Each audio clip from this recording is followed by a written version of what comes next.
Assalamualaikum everyone, we are from Group Pro. In AC220B4J, we'll be presenting our group project of 2, which are an FAR570 segmental reporting for Ckts and an FAR570 for Maybank. Hi, my name is Ita Sofia binti Kamaldin. I'm from Ckts Bank. I as assistant manager. They have been working at this corporate started from 2012, and I would like to provide a quick overview of Maybank Financial Statement 2021 based on FAR570 of their interim reporting. Hi, Assalamualaikum. My name is Anisha binti Mayasin. I am currently working as Junior Accountant Executive in Ckts Bank Berhad. Hi, my name is Nur Umaira Batrisha binti Muhammad Farid, and I'm working as the Senior Executive Salaries at Maybank Berhad. Hello, my name is Muhammad Al-Faisal Ismail, currently working as Junior Financial Managers for Ckts Bank Berhad for 4 years.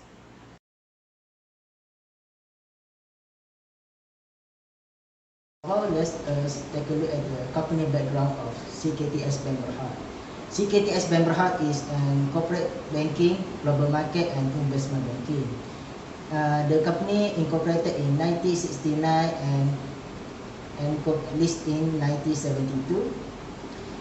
The company is founded in 1966 by the late of Tan Sri Chakutiao, and the headquarters is located in Kuala Lumpur, and the operation business is spanning across the Southeast Asia. Next, for the management approach, factors to be considered in preparing segmental reports.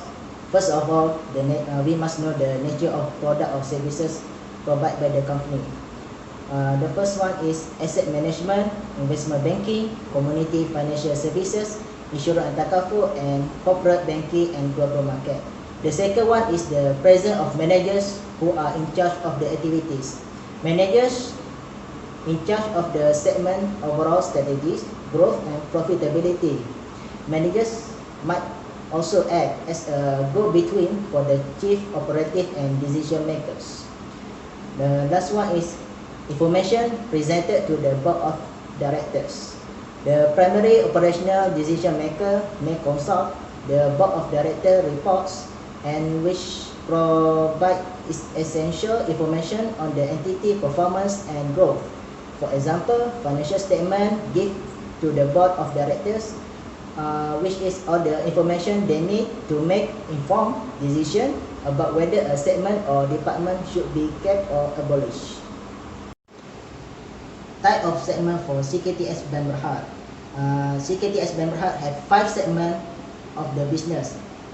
First is asset management, which is provide a comprehensive range of traditional, Islamic and ESG investing solution for the local, regional and global markets across numerous asset classes.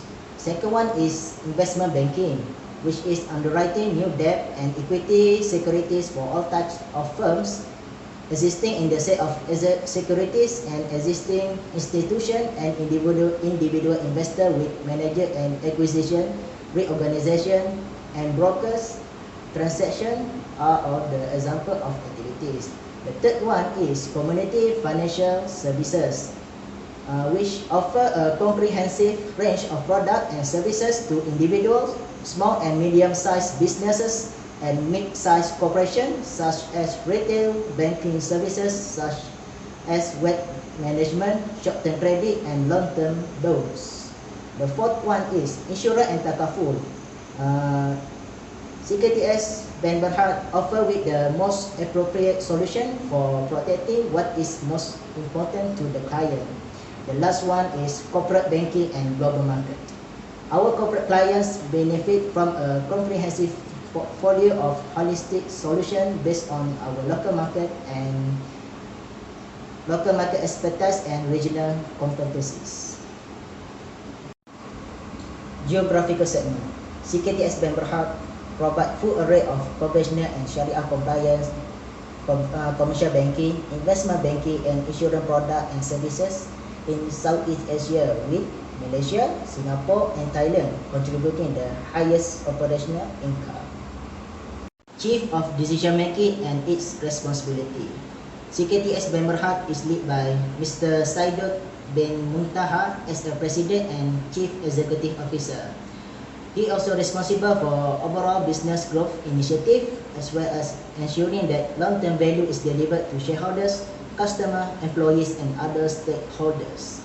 Communicating with shareholders, government agency and the general public on behalf of the company. Second one is responsibility of community financial services as well as full control over the company growth and strategy direction. The last one, responsible for group global banking, plans for corporate and transactional banking, as well as client coverage in investment banking. Next, how do we reproduce a segmental report? There are two processes to identify the reportable segment, which is the 10% threshold test and 75% test. For 10% threshold test, a segment is considered to be reportable if it meets one of the specified size tests. As first, revenue higher than 10% of combined net revenue of all operating segments. Second, profit or loss higher than 10% of total profit or total loss of profit-making or loss-making segments. And third, assets higher than 10% of combined assets of all operating segments.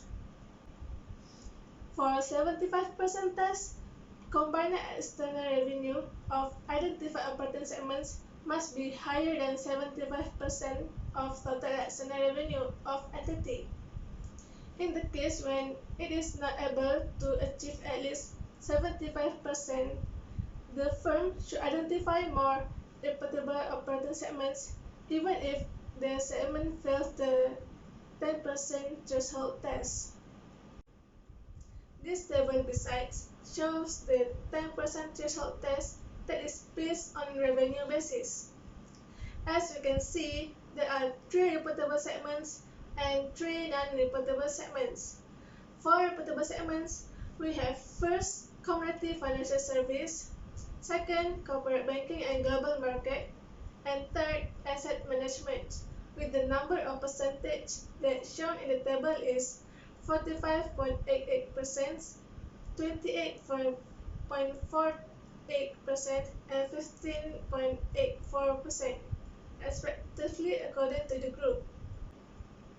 And as for the other 3 non-reportable segments, that is investment banking, insurance, and takaful, and lastly head office, has been combined together as their percentage did not meet the requirement of 10% threshold test. The group then is renamed as others. After determining the reportable segments, we should ensure that all the reportable segments satisfy the 75% test. To calculate, the total external revenue of reportable segments divides by total external revenue of all segments and then multiply with 100. As we can see, all the reportable segments already satisfy the 75% test, as Ckts Bank Berhad got 90.21% of total external revenue.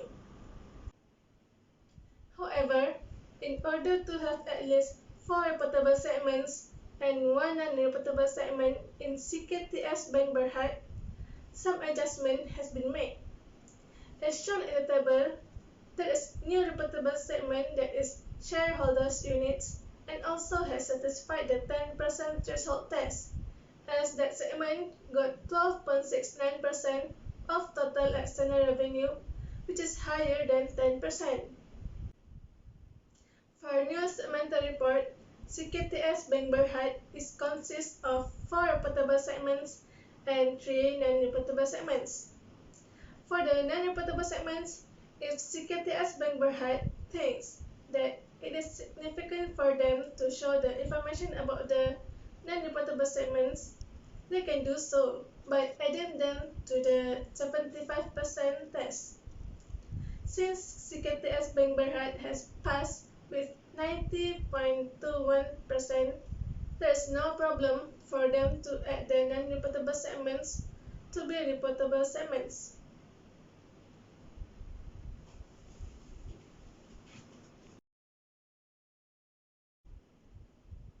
Now, let's take a look at the advantages and disadvantages of segmental reporting.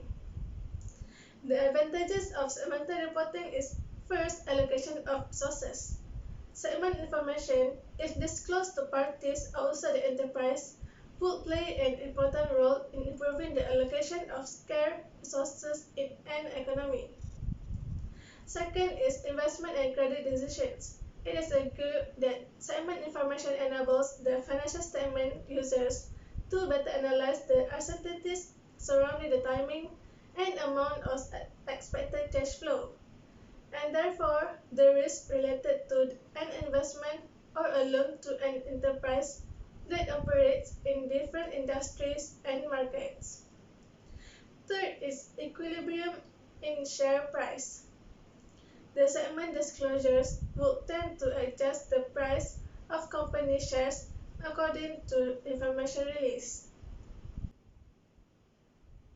Next, the disadvantages of segmental reporting is first, segment information might be misleading to the investors and other external users who read it. Although the nature and limitations of segment data are known to internal management users, external users have difficulty in understanding them and using them in investment decisions. Second is segment data are also criticized on the ground that they cannot be prepared with sufficient reliability. It also beyond the scope of external financial reporting to provide such analytical and interpretive data. Lastly, is a reporting company has to incur high costs in developing, preparing, and providing segment information to external users. Also, a company has to incur the competitive costs, such as the cost due to harm done to the reporting company and its shareholders through a weakening of the company's commercial position.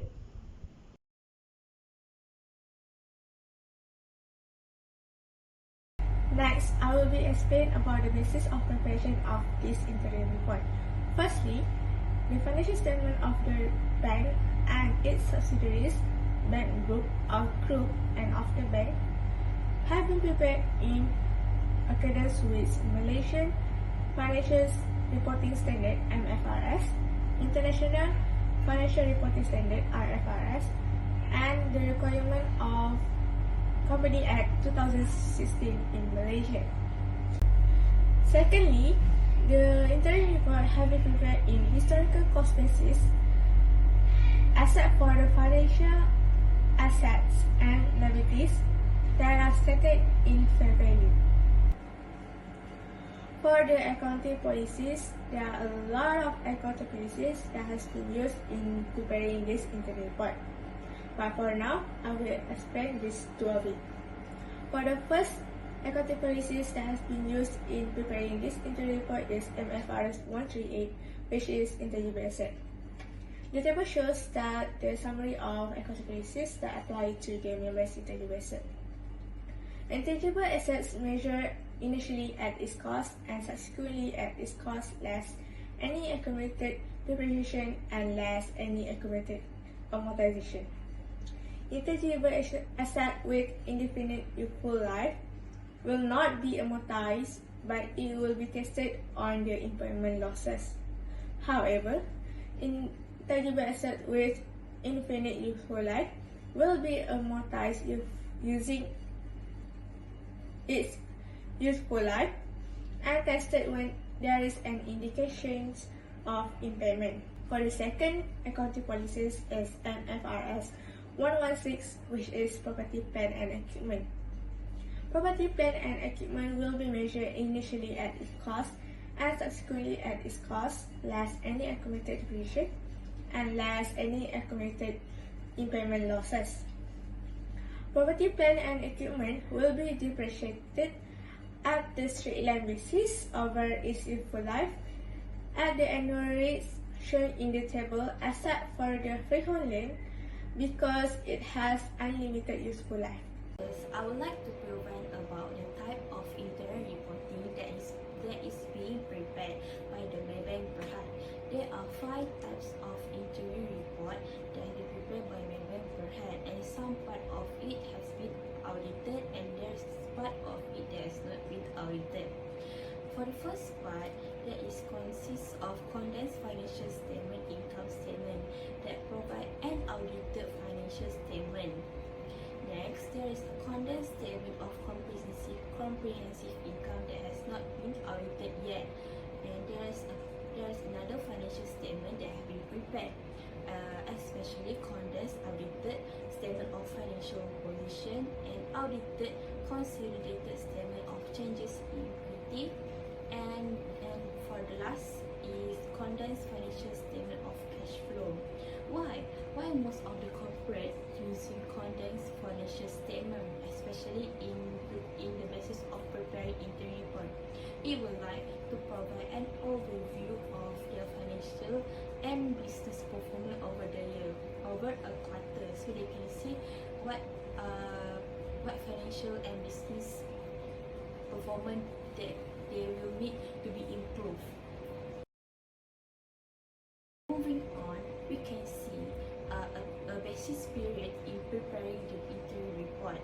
So, as it was being published in the public, we can see that Maybank Berhad is using a quarterly basis period of preparing the interim report. They are using a 4th quarter basis period.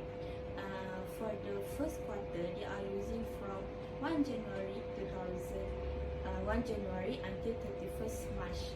Next, for the second quarter, they are using from the 1st April until 30th June. Next, for the third quarter, they are the one 1st July until 30th September. And for the fourth quarter is from 1st October until 31st December. So we can see that for the basis period in preparing the financial reporting, in preparing the statement of financial position from 1st March until 31st December 2021. Okay, next we will be looking at the accounting reporting report for the 4th quarter, which is from 1st October 2021 until 31st December 2021. For the unaudited income statement and comprehensive income, the reporting for current interim is 3 months, which is from 1st October 2021 until 31st December 2021. Cumulative year-to-date is for 12 months, which is from 1st January 2021 until 31st December 2021. For the comparative current interim is for 3 months from 1st October 2020 until 31st December 2020. And for the comparative year-to-date current interim is 12 months from the 1st January 2020 until 31st December 2020. On the other hand, for the unaudited statement financial position, reporting for current interim is 3 months, which is from 1st October 2021 until 31st December 2021. For the comparative period year-to-date is 12 months, which is from 1st January 2020 until 31st December 2020. Lastly, for the unaudited statement changes in equity and statement of cash inflow, the reporting period for current interim is for 12 months, which is from 1st January 2021 until 31st December 2021. For the comparative period year-to-date for both statements, also for 12 months, which is from 1st January 2020 until 31st December 2020. On 1 January, the carrying amount of the building that was used for administrative purpose at 40 million, with remaining useful life of 20 years. The company adopted revaluation model for the building. On the next year, on 1 January 2021, the building will be rented out to a third party, Mutiara Real Estate, and reclassified as an investment property.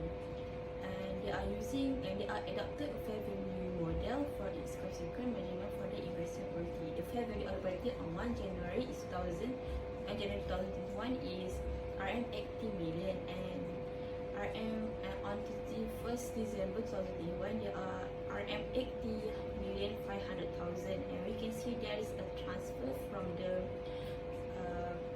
property plant and equipment into the investment property. So we can see that there is an adjustment made.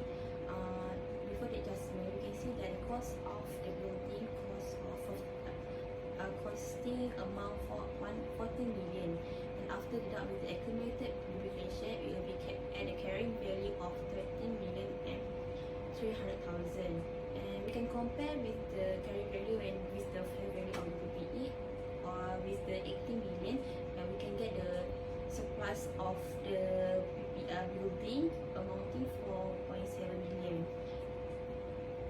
After adjustment, we can see that the fair value is at 8.18 million 500,000, and the carrying value consists of 30 million and 300,000, and it shows gain on the fair value amounting 5,200,000, and we can see that there is a decreased amount in the property plant equipment and the increased amount in the investment property, because there is a transfer from the PPE into the investment property.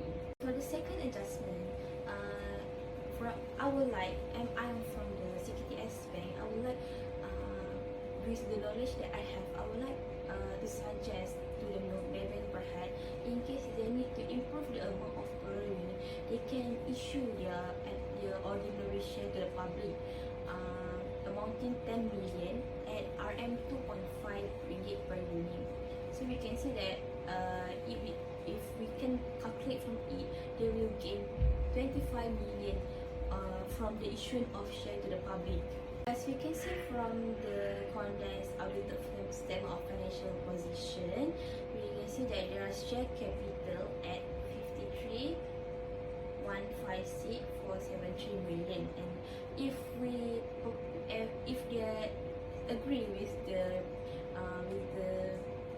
issuance of new share, they can gain 53,181,973 million from the issuance of share, and it will increase the equity.